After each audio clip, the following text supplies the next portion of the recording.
तो hello friends, welcome to the video. आज बात करने वाले हैं एलआरडीए के बारे में। एक बेसिक डिस्कशन करना है जिसमें स्पेसिफिकली मैं बात करूंगा गेम्स एंड टूर्नामेंट्स। एक सेट भी लिया है जो पिछले साल कैट में आया था। बट देखिए, ये आपको बहुत ज्यादा परेशान, आप में से कई लोगों को बहुत ज्यादा परेशान करता है एलआरडीआई। उसका रीजन मैं बताऊं आपको, छोटा सा एक डिस्कशन करूंगा 1-2 मिनट का, और फिर हम उस क्वेश्चन पे आएंगे। उसमें भी एक अप्रोच देखने की कोशिश करेंगे। देखिए फ्रेंड्स, आपको बार बार लगता है कि आपको चीजें नहीं पता है, but that is not the case. चक्कर यहां पे ये है बेसिकली कि आप सारे चैप्टर पढ़ चुके हैं भाई। डिस्ट्रीब्यूशन, सिलेक्शन हो गया, अरेंजमेंट हो गया, गेम्स एंड टूर्नामेंट, उससे कुछ सवाल भी कर चुके हैं। फिर भी जब आप मॉक्स वगैरह देते हैं या एक्चुअल एग्जाम देते हैं, तो कई बार डिजास्टर हो जाता है एलआरडीए में, आप क्वेश्चन सॉल्व ही नहीं कर पाते। रीजन पता है क्या है? रीजन ये नहीं है कुछ चीजें नहीं पता है। कई सेट तो वहां जेनरिक आते हैं, बिल्कुल जनरल कॉन्सेप्ट के, फिर भी हम नहीं कर पाते। रीजन ये नहीं कि हमको कोई चीज नहीं पता है, रीजन ये है, एंड आई थिंक आप में से कई लोग अग्री करेंगे मुझसे, कि एक साथ बहुत सारी इंफॉर्मेशन होती है। मतलब एक साथ डेटा का ओवरलोड हो जाता है। कैसे? मल्टीपल इंफॉर्मेशन, 4 5 6 पॉइंट्स, वो उसके राइट में बैठा है, वो उसके लेफ्ट में बैठा है, इसके इतने पॉइंट्स है, उसके उतने पॉइंट्स है, इस गेम में ये जीता, उस गेम में वो जीता। इतनी सारी इनकम्प्लीट इंफॉर्मेशन आपके सामने होती हैं, जिसको आपको इंटीग्रेट करना होता है, जिसको आप इंटीग्रेट नहीं कर पाते। ओवरफ्लो होता है दिमाग में, और एक पॉइंट पे हम सब लोग फेडअप हो जाते हैं कि यार नहीं हो रहा, अगले सेट पे चलते हैं। अगला भी वैसा ही होता है। तो इंफॉर्मेशन या डेटा ज्यादा है और अधूरा है, जिसमें गैप्स आपको भरने हैं, वही हम नहीं कर पा रहे। इसीलिए इस सेट में या इस सेक्शन में प्रॉब्लम आ रही है। कोई नॉलेज की कमी यहां पे नहीं है। अब उसका इलाज क्या होगा? बहुत सिंपल। अगर इंफॉर्मेशन इनकम्प्लीट है, कोई स्टार्टिंग पॉइंट पकड़िए, कहां पे लिंक्स बन रहे हैं उनको पकड़िए। गिवन इनकम्प्लीट इंफॉर्मेशन से जो भी सिनारियोज या जो भी केसेस बनते हैं उनको बनाइए। थोड़ा केस में आगे बढ़िए। ज्यादा प्रॉब्लम शुरुआत के स्टेज में आती है। अगर आपने इनिशियली ठीक से केसेस बना लिए, चाहे मल्टीपल केस ही क्यों ना बन जाए यहां पे, पर एक पॉइंट के बाद सॉल्विंग के मिड स्टेज में क्वेश्चन आराम से क्रैक हो भी जाता है। बट हम ये उम्मीद करें कि सब कुछ सिस्टमैटिकली कंप्लीट दिया हो, नहीं। That is the entire purpose of this section. ठीक है? तो इसलिए मल्टीपल इंफॉर्मेशन से मत डरिए। कोशिश करिए कि यहां पे क्या क्या केस बन सकते हैं, अपनी रफ कॉपी में बने कि चलो यार एक केस बना के देखते तो हैं, और धीरे धीरे दिमाग का विंडो ओपन होगा और कहानी डेफिनेटली आगे बढ़ेगी। इसलिए बार बार स्विच मत करते रहिए सवालों में। कोशिश करिए उसको पूरा कर ले। इनिशियल सिलेक्शन ठीक रखिए, वो मैं बिल्कुल मानता हूं, पर बार बार स्विच मत करिए। क्लियर है बात? और हाँ, आप में से कई लोग सोचते होंगे सर इतना मुश्किल क्यों है, इंफॉर्मेशन थोड़ी कम होनी चाहिए, थोड़ा सिंपल होना चाहिए। हाँ, होना चाहिए, बट एग्जाम भी तो देखिए, कैट एग्जाम है। तो इतना तो ब्रेन स्टॉर्मिंग, इतना तो दिमाग का थोड़ा सा यू नो परेशानी बनती है। ठीक है? That is the entire purpose of CAT, कि भाई थोड़ा तो दिमाग यहाँ पे स्ट्रांगली और कंफ्यूजिंग तरीके से लगे, बट सिस्टमैटिकली काम आराम से बन जाएगा। तो समझ गए बात? आप डेटा से डरेंगे नहीं, कॉपी में कुछ केस बनाने की कोशिश करेंगे, सिनारियोज बनाएंगे ताकि थोड़ा आगे बढ़ पाए। और कौन सी हिंट से शुरू करें, उससे अगली हिंट कौन सी आ सकती है, इस तरह से डेटा से एक बेसिक कंफर्ट लेवल लाइए। आराम से काम बनेगा आपका। ठीक है? चलिए, गेम्स एंड टूर्नामेंट्स का सेट आया था, इसको सॉल्व कर लेते हैं एक बार, देखते हैं कहानी क्या होती है यहाँ पे। ठीक है? बढ़िया सेट था यहाँ पे। और देखिए, एक बात जरूरी बतानी है मुझे आपको, कि ये किसी स्पेसिफिक प्री सेट कॉन्सेप्ट से नहीं होता। ओपन क्वेश्चन है, बस रूल्स पढ़ लो, क्वेश्चन सॉल्व कर दो। ये अच्छी बात भी है कि आपको पहले से कुछ आते हैं स्पेसिफिक। जैसे कोई मान लीजिए नॉकआउट वाला हो गया, तो आपने नॉकआउट वाला पहले करा हो तो करने में आसानी होती है सवाल को। पर ये तो जेनरिक वाला था और पिछले साल ही आया हुआ है। ठीक है? कैट 2020 में। आइए सॉल्व करते हैं इसको। तो बेसिक इंस्ट्रक्शंस यहाँ पे और स्पेसिफिक पॉइंट्स इधर लिखे हैं, तो पहले इनको पढ़ लेते हैं। तो यहाँ पे 4 प्लेयर्स का गेम है जो 6 राउंड्स में होगा। ठीक है? जिसमें हर प्लेयर को चूज करना है हाई या लो। और साथ में, मतलब आपको दूसरे की चॉइस नहीं पता, सब लोग एक साथ चूज करेंगे, या तो हाई या फिर लो। तो इस तरह से 4 आपके पास ऑप्शंस आ जाएंगे। देखिएगा, अगर चारों ने हाई बोल दिया तो सब लोग एक पॉइंट लूज कर देंगे, मतलब -1 -1 -1 -1। ठीक है? क्लियर? अगला, अगर 3 ने हाई बोला और एक, ये दूसरा पढ़ लीजिए, 3 ने हाई और एक ने लो बोला, तो तीनों हाई वालों को +1 +1 +1, और लो वाले को -3 हो जाएगा। अगर 2 ने हाई और 2 ने लो बोला, तो हाई वालों को +2 +2, लो वालों को -2 -2। ठीक है? उस तरह से अगर एक ने हाई बोला और 3 ने लो बोला, तो हाई वाले को +3, लो वाले को -1 -1 -1। और आखिरी केस, अगर सबने लो बोल दिया तो सबको +1 +1 +1 मिल जाएगा। समझे आप? सबने हाई बोला तो सबको -1 मिल रहा है, सबने लो बोला तो +1 मिल रहा है। ताकि अब आप समझ गए होंगे कि ये गेम इतना सिंपल नहीं है। वरना कई बार कुछ लोग क्या बोलते हैं, सर तो हाय बोलेंगे सब लोग, क्यों बोलेंगे? अगर सबने बोल दिया, कुछ जगह हाय बोलने पर फायदा है, अगर आप ही ने हाय बोला है, या सिर्फ दो लोगों ने हाय बोला है, या तीन वाला, पर अगर सबने बोले तो सबको -1 भी मिल जाता है यहाँ पे। तो इसलिए गेम इंटरेस्टिंग है और दूसरे के सिलेक्शन पे भी काफी डिपेंड करता है। तो पहला रूल होता है एलआरडीए में कि रूल्स ठीक से समझिए। समझ गए तो क्वेश्चन भी अपने आप यहां पे हो जाएगा, जो हम समझ चुके हैं। ठीक है, अब ये रहे 4 इंस्ट्रक्शन जिसमें हमको 6 राउंड्स क्रिएट करने हैं। एक नई स्लाइड पे चलते हैं जिसमें हमने फॉन्ट थोड़ा छोटा कर दिया ताकि मैं इसी चीज पे बना पाऊं। तो सबसे पहले फ्रेंड्स एक बार पॉइंट स्कीम लिख देते हैं। अपने को यहां पे 4 लो की बात करनी है, ए, बी, सी, डी, और इन 4 लो के 6 राउंड्स की बात करनी है, 1 2 3 4 5 और 6। बढ़िया। अब पॉइंट स्कीम हम देख चुके हैं, एक बार रिवाइज कर लेते हैं। सबने अगर यहां पे जो हमने पहले क्या लिया था, हाँ, सारों ने हाय बोले तो सबको -1 मिलेगा। तो पहला स्कीम ये था, -1 -1 -1 -1। क्लियर बात? ठीक है। अब अगर आगे बढ़ते हैं, यहां पे अगर 3 ने हाय बोला तो उनको +1 मिल जाएगा और लो वाले को -3 मिल जाएगा। अगर 2 ने हाय बोला तो उन दोनों को +2 मिल गया, बाकी दोनों लो वालों को -2 मिल जाएगा। अगर सिर्फ एक ने हाय बोला तो उसको 3 मिलेगा, बाकी 3 लो वालों को -1 मिलेगा। और अगर तीनों ने लो बोल दिया यहां पे तो सबको +1 मिल जाता है। ये पॉइंट स्कीम आपके दिमाग में होनी चाहिए, क्योंकि आपको तो एडिशनल इंफॉर्मेशन का इस्तेमाल करना है। तो बेसिक पॉइंट स्कीम में डाउट रह गया तो आप फिर इंफॉर्मेशन को इंटरप्रेट नहीं कर पाएंगे। तो पहला कदम तो फ्रेंड्स यहां तक होता है। मुझे नहीं पता जानकारी क्या लिखी और कैसे क्वेश्चन आगे बढ़ेगा, पर बेसिक इंफॉर्मेशन, पूरे rules are clear to me, that is the first thing. ठीक है, हमें क्या करना, क्या गेम्स एंड टूर्नामेंट आसान होता है मुश्किल होता है? हमारे सामने एक सवाल है डेटा इंटरप्रिटेशन का, and we have to solve it, and the rules are clear, तो होपफुली सवाल भी हो जाएगा। चलिए देखते हैं पॉइंट्स क्या है। 3 राउंड्स के बाद इनके पॉइंट्स दिए हुए तो अच्छी बात है। यहां पे तो मैं +1 -1 वो सब लिखूंगा, पॉइंट्स अलग से लिख लेते हैं। अरुण के 6 पॉइंट्स है 3 राउंड के बाद, 6 पॉइंट्स। ठीक है। दीपक के 2 पॉइंट्स है। ओके, दीपक के 2 पॉइंट्स है 3 राउंड्स के बाद। और बंकिम और चारू, बी और सी के -2 पॉइंट्स है, -2 -2। ठीक है, पहले जानकारी लिखते हैं, और कोई जानकारी पॉइंट्स के हिसाब से, वरना फिर बाकी इंफॉर्मेशन यूज करेंगे। हाँ, 6 राउंड्स के बाद भी दिया हुआ है। तो 6 राउंड्स के बाद अरुण के, अरुण ही नाम है ना, हाँ ठीक है। ए के 7 पॉइंट्स है 6 राउंड्स के, मतलब ये आखिरी राउंड के बाद। अ, चारू के -5 है। ओके, और बी और डी के -1 और -1। ठीक है भाई, पॉइंट्स की जानकारी काफी हद तक मिल चुकी है। अच्छा, इसमें हम एक बात और समझना चाहेंगे कि थर्ड खत्म हो गया तो बाकी 3 राउंड्स में पॉइंट के चेंजेस कितने हुए हैं, वो चेंज भी हमें आगे की पॉइंट टेबल बनाने में काफी काम आएगा। ठीक है, अब देखिए 2 पॉइंट्स हम कंप्लीटली यूज कर चुके हैं, तो उसको हटा दीजिए, बस 2 और है। तो जो जानकारी आप पूरी यूज कर चुके होते हैं ना, उनको हटाना भी सीखिए कि अब उस पर और दिमाग नहीं लगाना है। चलिए आगे चलते हैं। एक तो हमको ये बोल रहे हैं कि एग्जैक्टली 2 राउंड्स में Arun is the only player to bid high. बताइए, इसकी बात कर रहा है। जब सिर्फ एक प्लेयर हाई बिड करता है तो उसको +3 मिलते हैं, बाकी 3 को -1 मिलते हैं। अरुण ने हो सकता है कई बार हाई बोला हो, पर सिर्फ चारों में से एक प्लेयर हाई बोल रहा है, मतलब 3 -1 -1 -1। इस सिचुएशन में अरुण ने जो हाई बोला है वो सिर्फ 2 बार हुआ। तो out of 4 players only person saying hi, जो कि अरुण होगा, ऐसा सिर्फ 2 बार हुआ है इन 6 में से। कौन सा वो हमको भी नहीं पता, पर दिमाग में रखेंगे बात। फिलहाल इस जानकारी को हम यहां पे नहीं रख सकते। आगे देखते हैं। चलिए फ्रेंड्स, अब कोशिश करते हैं पॉइंट्स कैसे बनाए जाए यहां पे। अब आप ये बोलोगे कि सर इस टेबल को, वो the toughest part is the first step. अब बोलोगे आप, sir A B C D में से किससे शुरू करें? वो बता रहा है, देखो सबसे बड़ी हिंट किसकी दी है, दीपक। दीपक के बारे में दी है, उसने दीपक की हेल्प ली है, तो आप भी दीपक की एंट्री शुरू करिए, और दीपक की एंट्री से और इस जानकारी को यूज करके बाकी जानकारी भी अपने आप भर जाएंगी। तो हम लोग बोलते हैं, सर ये पता नहीं चलता ये शुरू कैसे करना है। क्यों नहीं पता चल रहा? उसने दीपक की बात बोली है, इतनी प्रोमिनेंट हिंट है, तो शुरू करते हैं वहां से। चलिए देखते हैं।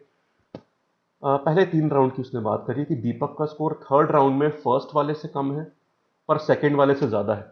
अब एक बात बताऊं मैं आपको, आप इसको इनइक्वालिटी की तरह देखोगे कि दीपक का स्कोर, अगर सिर्फ पहले 3 राउंड की बात करी जाए तो क्या है, सबसे ज्यादा स्कोर आया है फर्स्ट राउंड में, फिर थर्ड राउंड में, फिर सेकंड राउंड में। इनइक्वालिटी छोड़िए, आपको जो बोलते हैं ना, रीड बिटवीन द लाइंस, आपको एक बात समझ में आई कि दीपक का स्कोर हमको 2 बनाना है 3 एंट्रीज से, और तीनों एंट्रीज अलग अलग हैं। If the three things are an inequality, जहां पे इक्वल हो ही नहीं सकता, तो हमें तीन अलग नंबर से टू बनाना है। कितनी बड़ी हेल्प हो गई। बड़ा छोटा आप अरेंज करते रहना, पर तीनों एंट्रीज अलग हैं, ये बहुत बड़ी चीज है। उससे पॉसिबिलिटीज कितनी कम हो जाती है हमारी। चलिए देखते हैं टू कैसे बन सकता है। कैसे बन सकता है फ्रेंड्स टू? इधर से अगर हम बनाएंगे तो अगर हम, हाँ, एक काम हो सकता है, हम एक टू ले लें, मैं दीपक की बात कर रहा हूं, एक +1 ले लें और एक -1 ले लें। आप इसी कॉम्बिनेशन से टू बना सकते हैं, कुछ भी और रख के देख लीजिए, फंस जाओगे आप। मान लो आप ले लो 3 ले लो, -1 ले लो, आप टू बना ही नहीं सकते। आप बोलोगे सर 3 ले लो, -1 ले लो, अरे तो तीसरा राउंड भी तो बचा, वो कैलकुलेशन खराब कर देगा। तो देखो बन गया। बेसिक एडिशन बनाना था। अब सवाल ये है कि सर इसे कहां कहां रखें। आपको पता तो है कहां कहां रखना है। कहां कहां रखना है देख लो। सबसे बड़ी वैल्यू कहां है? ये रहा, ये सब फर्स्ट राउंड में सबसे बड़ी वैल्यू, थर्ड राउंड में उससे छोटी वैल्यू, और सबसे छोटी वैल्यू सेकेंड राउंड में। ठीक है, अब देखा आपने, इस एक स्टेटमेंट ने आपको तीनों वैल्यूज भी दे दी। और सिर्फ तीन वैल्यूज देना काफी नहीं था फ्रेंड्स, वरना तो इसमें और भी केस बनते हैं। -1 2 1 1 -1 2, उसने अरेंज भी करवा दिया आपको। कितनी बड़ी हेल्प कर दी, जरा सोचिए आप, कितनी बड़ी हेल्प कर दी। ठीक है, चलिए अब कहानी आगे बढ़ाते हैं।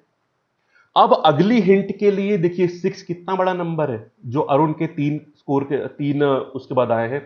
अब देखिएगा ध्यान से, ये -1 देख रहे हो आप, यहां पर -1 दो ही केस में आ सकता है। या तो सबके -1 आ जाए, या फिर तीन के -1 और एक का 3 आए। अगर आपको अरुण की वैल्यूज तीन राउंड के बाद 6 बनवानी है, तो यह -1 तो नहीं ले सकता। It is just not possible. क्योंकि आप इसमें -1 रख के देख लो, अगर आपने यहां -1 रख लिया तो आप सम 6 नहीं बना सकते। कैसे? -1 3 3 करके देख लो, फिर भी सम 5 बना, सिर्फ आपका 6 नहीं।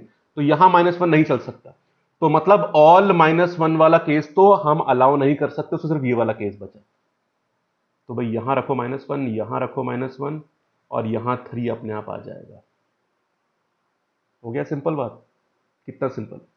क्योंकि आप बोलोगे सर सारे -1 रख दो, तो फिर 6 कैसे बनाओगे? बन ही नहीं सकता। ठीक है, चलो बढ़िया हो गया काम। तो अब एक काम देखते हैं यहां पे। अब चलो कोशिश करते हैं बनाने की। हमें 6 बनाना है। 6 कैसे बनाओगे? 3 है, तो आपको क्या और चाहिए? 2 चाहिए और एक 1 चाहिए। 2 फ्रेंड्स यहां पे आएगा। ठीक है, क्लियर है?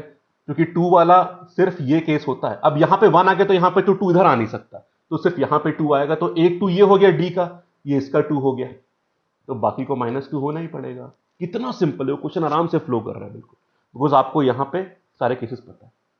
क्लियर है? अब 2 3, तो इसको 1 रखना पड़ेगा हमको। ठीक है भाई। अब देखो फ्रेंड्स, दो यहां पे +1 आ चुके हैं। अब बाकी के थोड़ा ध्यान रख लेते हैं। इधर -2 बनाना है, अभी सम -3 है, आपको एक +1 चाहिए। यहां पे भी सम -3 है, आपको -2 चाहिए, आपको यहां पे +1 चाहिए। बाकी के सम भी तो आपको एडजस्ट करवाने हैं। पहले 3 राउंड कितने आराम से बन गए आपके, और आपने ये हिंट का भी इस्तेमाल कर लिया। बस एक हिंट बची, तो उसी पे कॉन्सेंट्रेट करिए। तो ये भी देखते चलिए कि कौन सी हिंट यूज हो चुकी है और कौन सी हिंट यहां पे यूज नहीं हुई। ठीक है, चलिए फोर्थ वाले पे आते हैं। इस वाले सेकंड राउंड को देखिए, यहां पे सिर्फ अरुण के 3 है, मतलब सिर्फ उसने हाई बोला होगा, बाकी 3 ने लो बोला होगा। ऐसा 2 बार हुआ है, मतलब एक बार और होगा। 4 में होगा, 5 में, 6 में, ये हमको नहीं पता, और पता कर भी नहीं सकते क्योंकि हिंट बची नहीं हमारे पास। ठीक है, तो एक काम करते हैं, यहां पे लिखते हैं 3 -1 -1 -1। बात समझ गए? क्योंकि एक और चांस ऐसा है जहां पे सिर्फ अरुण के सिंगल हाई वाला है, मतलब उसको 3 मिलेगा, बाकी को -1 मिलेगा। क्या ये फोर्थ राउंड है? नहीं, ये 5 भी हो सकता है और 6 भी हो सकता है, पर हम इसको 4 में लिख रहे हैं। बट हमें पता है कि ये अब क्लियर, जैसे ये सेकंड वाला क्लियर था, अब क्लियर नहीं। It can be anything. ठीक है, 4 5 6 में से। चलो अब कोशिश करते हैं चीजों को बनाने के लिए। कैसे करें? लेट अस सी, इसमें क्या कहानी हो सकती है। लेट अस सी। हाँ, हमें यहां पे जो काम करना है वो ध्यान से देखिएगा। 6 से 7 तक गए हैं, मतलब +1 का फायदा हुआ है आपका, ये तो मानोगे आप। 6 से 7 +1, पर यहां पे तो +3 कर दिया आपने। अब 2 माइनस कैसे करोगे आप? यहां पे आप -2 नहीं कर सकते, वरना इस चांस में फंस जाओगे आप। तो एक ही रास्ता आपके पास, -1 करो, -1 करो, बस, और कोई रास्ता नहीं है आपके पास। समझ गए? तभी आपका यहां पे नेट डिफरेंस +1 का बनेगा। ठीक है, क्लियर है बात? चलो, और कोई केस बन ही नहीं सकता, क्योंकि आपको तीनों चांस में, जीरो तो है नहीं यहां पे किसी भी केस में। चलो आगे चलते हैं। अब ध्यान दीजिएगा फ्रेंड्स, बहुत केयरफुली इधर देखिए, यहां पे आपका हाँ इस वाले में यहां पे -2 है आपका, और आपको -1 मतलब +1 का फायदा चाहिए आपको। एक -1 तो पहले से ही हो चुका है। अब बहुत केयरफुली ध्यान दीजिएगा, -1 यहां पे हो चुका है। -1 वाले दो ही केस होते हैं कि या तो सारे -1 हो जाए, या एक के अलावा -1 रहे और एक 3 आ जाए। अब अगर आप सारे -1 यहां पे कर देते हो तो यहां फंस गए आप। कैसे फंस गए? ये आपको +1 का फायदा देना है इसको यहां पे, इसलिए आपको यहां पे एक 3 करना ही पड़ेगा, बाकी एक -1 चल जाएगा। ठीक है। अच्छा, आप बोलोगे सर आपने 3 यहां पे क्योंकि यहां पे भी तो कर सकते हैं। हाँ कर सकते हैं बिल्कुल, क्योंकि अब बाकी 3 चांस में अरेंजमेंट हमें क्लियरली नहीं पता। ठीक है, पर हाँ एक 3 और एक -1 आएगा ये हमको पता है। चलो आगे चलते हैं। अब आगे तो कुछ नहीं करना, काम बन गया अपने आप। जहां पे एक -1 दो -1 आ गया, देखो -1 आ गया 3 आ गया, अब बाकी को तो -1 होना ही पड़ेगा। भाई ये वाला केस बन रहा है ना आपका, एक -1 एक 3 आ चुके तो बाकी दोनों को -1 होना पड़ेगा। अब बस आपको सम एडजस्ट करना और सवाल पूरा आपका। इनमें -3 का अंतर आ रहा है, इनमें भी -3 का अंतर आ रहा है, तो आपको दोनों में एक -1 और चाहिए and your table is complete. आप बोलोगे सर आपने तो पॉइंट वाइज बना दिया, अपना हाई लो तो लिखा ही नहीं। अरे एज पर द क्वेश्चन आप हाई लो देख लेना, जो भी पूछेगा वो आपसे। देखो बन गया, कितने आराम से बन गया, और ये कोई बहुत सिंपल सवाल भी नहीं था। ठीक है, जानकारी पता थी, क्वेश्चन को ठीक से समझा हमने, इंफॉर्मेशन को सिस्टमैटिकली लेके आगे बढ़े। पर आपने एक बात देखी, क्वेश्चन की जानकारी हर समय सफिशिएंट नहीं थी। I had to do one thing. Which thing? I had to create scenarios. I had to try out things. पर थिंग्स को ट्राई करना, केसेस ट्राई करना इतना मुश्किल भी नहीं था। चलिए क्वेश्चन सॉल्व कर लेते हैं। 6 सवाल थे, सोचिए इस सवाल से 6 सवाल निकल रहे थे, तो जिसने इतना सिंपल क्वेश्चन आराम से क्रैक कर लिया होगा, क्या उसका एज उस सेक्शन में बना होगा बढ़िया सा। चलिए शुरू करते हैं।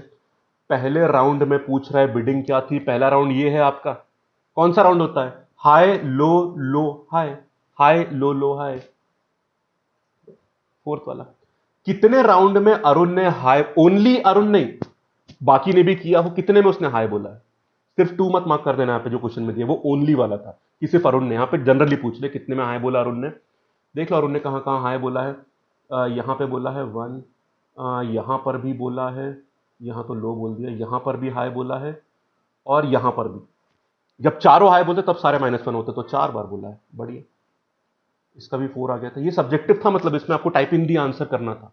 ठीक है, क्लियर है। कितने में बंकिम ने लो बोला है? बंकिम ने लो कहां कहां बोला है? यहां पे लो बोला है इसने, यहां पर भी लो बोला है, यहां पर तो सारे लो वाले हैं। ठीक है, यहां पर भी इसने लो बोला है। बस 4 में बोला है इसने, ये भी 4 हो गया। बढ़िया। कितने राउंड में सारे प्लेयर्स ने सेम बिड लगाई है?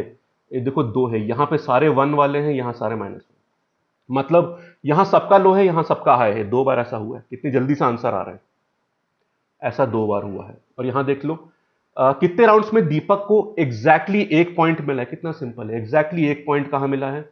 एक ही बार मिला है उसको, दीपक को। दिख रहा है टेबल में आराम से। तो इसका आंसर 1 हो गया। और आखिरी, इसको मैं हटा देता हूं। हाँ, किस राउंड में Arun was definitely the only person to say hi? Arun was the only person to say hi in 2 rounds. पर उसमें राउंड का नंबर कहां डिफाइन कर सकते हो आप, कितने केसेस में? देखिए फ्रेंड्स, आप बोलोगे सर 2 में। नहीं, मैंने बताया था ये तीनों केसेस में हमको वैल्यूज पता है, पर इनका ऑर्डर हमको नहीं पता। ऑर्डर यहां पता है। सेकेंड राउंड में, पहले 3 राउंड में ऑर्डर क्लियर था, वो भी दीपक की हेल्प की वजह से, इस वाली हिंट की वजह से। ठीक है, second round is the only round जहां पे आप क्लियरली बोल सकते हैं कि सिर्फ अरुण ने हाई बोला था। तो सेकेंड ये 4 वाले में आता है, तो उसका आंसर भी 4 हो गया। तो आपका आंसर आराम से क्या बन गया? 4 4 4, फिर ये 2 1 और 4। देख लीजिए फ्रेंड्स, सारे 6 सवाल कितने आराम से सही हो गए, और इस तरह से आप इसको आराम से सॉल्व कर सकते हो। देखा आपने, एलआरडीआई में गेम्स एंड टूर्नामेंट्स था, आराम से रूल समझा, थोड़ा पेशेंस रखा और सिनारियो ठीक से बनाए। वही क्रक्स पार्ट है फ्रेंड्स, जिसमें आपको थोड़ी सी मेहनत करनी पड़ेगी। कोई उसका गुरु मंत्र नहीं होता, पर आप आराम से कर लोगे। थोड़ा स्ट्रगल करना, सवाल में ब्रेनस्टॉर्मिंग करना, सवाल बन जाएगा। ठीक है फ्रेंड्स, तो डिस्कशन था एलआरडी और गेम्स एंड टूर्नामेंट्स के बारे में। आगे भी लगातार वीडियोस आते रहेंगे। अगर वीडियो हेल्पफुल लग रहा है तो प्लीज लाइक कर देना, कमेंट जरूर करिएगा, और चैनल सब्सक्राइब करके बेल आइकन दबा दीजिए। Okay friends, thank you, have a nice day.